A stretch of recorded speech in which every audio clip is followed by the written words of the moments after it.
नमस्कार दोस्तों, मेरी ये कहानी अगर आपको अच्छी लगे तो वीडियो को एक लाइक और चैनल को सब्सक्राइब जरूर करें। मैं दिल्ली में रहने वाला एक बिजनेसमैन हूँ। मेरा एक 4 साल का बेटा है ध्रुव और 6 साल की बेटी निमिषा। मेरा बचपन लुधियाना के एक गांव में बीता है और जब मैं 15 साल का था तब हमारी फैमिली दिल्ली शिफ्ट हो गई थी। मेरे बच्चे दिल्ली में ही पैदा हुए और इन्होंने वो गांव अभी तक देखा भी नहीं था। बाकी बच्चों की तरह ये दोनों बच्चे भी फास्ट फूड बहुत पसंद करते हैं और जब कभी सलाद या हरी सब्जियों की बात होती है तो मुंह बनाने लगते हैं। मेरा एक दोस्त है गुरजीत, जो कि हमारे गांव में ही रहता है। ये गांव लुधियाना से करीब 30 किलोमीटर की दूरी पर पड़ता है और अभी शहर से जोड़ने वाली सड़क भी कच्ची ही है। गुरजीत के पास काफ़ी ज़मीन है और वो एक संपन्न किसान है। महीना भर पहले मुझे गुरजीत का फ़ोन आया और उसने मुझे सर्दियों की छुट्टियों में कुछ दिन के लिए परिवार के साथ गांव आने का न्योता दिया। मुझे भी गांव गए हुए करीब 15 साल हो गए थे। हालांकि इस बीच गुरजीत से बातें तो होती रहती थी, पर कभी जाना नहीं हुआ था। मेरी बीवी ने भी गांव कभी नहीं देखा था, तो मैंने उसे हाँ कर दी। 15 दिसंबर का दिन था। हम करीब रात 8 बजे उसके घर पहुंच गए। हमारे वहां पहुंचने के बाद बहुत तेज बारिश शुरू हो गई। हम सबको भूख भी बहुत लगी हुई थी।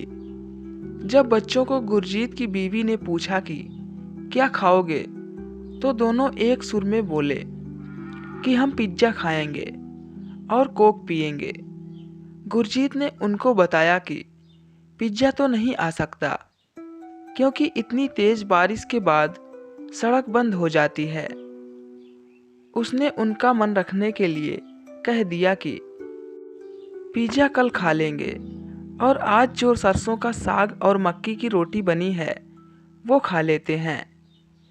बच्चे थोड़े उदास हो गए, पर अब और कोई चारा नहीं था। हम सब खाने की टेबल पर बैठ गए। हरी हरी साग को देखकर पहले तो बच्चों ने मुंह बनाया, पर जब वो खाने लगे तो उन्हें काफ़ी अच्छा लगा। उन्होंने सोचा भी नहीं था कि कोई हरी सब्जी भी इतनी स्वादिष्ट हो सकती है। गुरजीत ने 2 गिलास ताजी लस्सी के उनके पास रख दिए और घर का देसी घी साग में डाल दिया। हम मियाँ बीवी को तो ये स्वादिष्ट लग ही रहा था।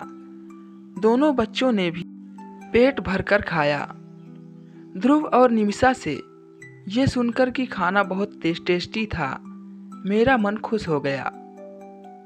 अगले दिन सुबह गुरजीत ने मुझे जल्दी उठा दिया और मुझे खेतों की तरफ ले गया। सुबह की वो ताज़ा हवा में मैं 15 साल बाद सांस ले रहा था। दिल्ली की प्रदूषित हवा में सांस लेने के बाद इस शुद्ध हवा में सांस लेना बहुत अच्छा लग रहा था। गुरजीत ने खेत में से कुछ मूलियां और बाकी सब्जियां निकाली और हम घर की तरफ चल दिए, जहां पर गुरजीत की बीवी मथानी से ताज़ा मक्खन निकाल रही थी। थोड़ी देर बाद हमारे सामने उसी मूली के पराठे और ताज़ा मक्खन पड़ा था। हम सब ने 3-3 पराठे खाए। पेट तो भर गया था, पर मन नहीं भरा था। ध्रुव को तो मुझे खाने से रोकना पड़ा। फिर गुरजीत हमें अपने बाग में ले गया। वहाँ हम सब ने ताज़ा फल तोड़कर खाए। उनका स्वाद उन फलों से बिल्कुल भिन्न था जो कोल्ड स्टोरेज में से आते हैं, जो कि हम दिल्ली में खाते थे।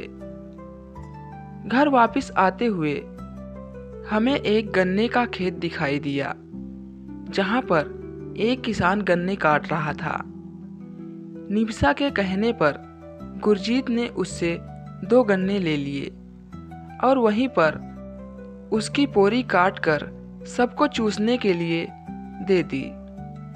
बच्चे पोरियों को चूसना नहीं जानते थे, तो मैंने उन्हें चूस कर दिखाया।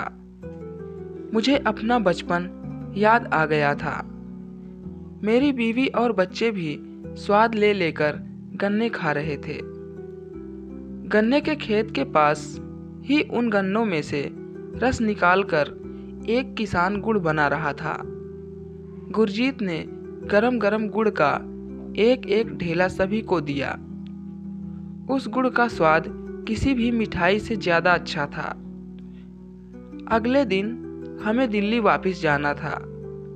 ध्रुव और निमिषा मुझसे पूछ रहे थे कि क्या हम एक दिन और यहाँ रुक सकते हैं, और मैं ये सोच रहा था कि क्या ये बच्चे अब जंक फूड छोड़ हेल्दी खाना खाने लगेंगे, और ये भी कि ऐसा ताज़ा स्वादिष्ट और हेल्दी खाना क्या मुझे दिल्ली में मिल पाएगा। दोस्तों, कहीं भी रहें, लेकिन अपने गांव की जो बात है वो आप कहीं नहीं पाएंगे। दोस्तों, अगर हमारा वीडियो आपको अच्छा लगा तो वीडियो को एक लाइक ज़रूर करें, और अगर आप हमारे चैनल पर नए हैं तो चैनल को सब्सक्राइब ज़रूर करें। तो मिलते हैं अगले वीडियो में एक और नई इंटरेस्टिंग कहानी के साथ। तब तक के लिए goodbye and thank you.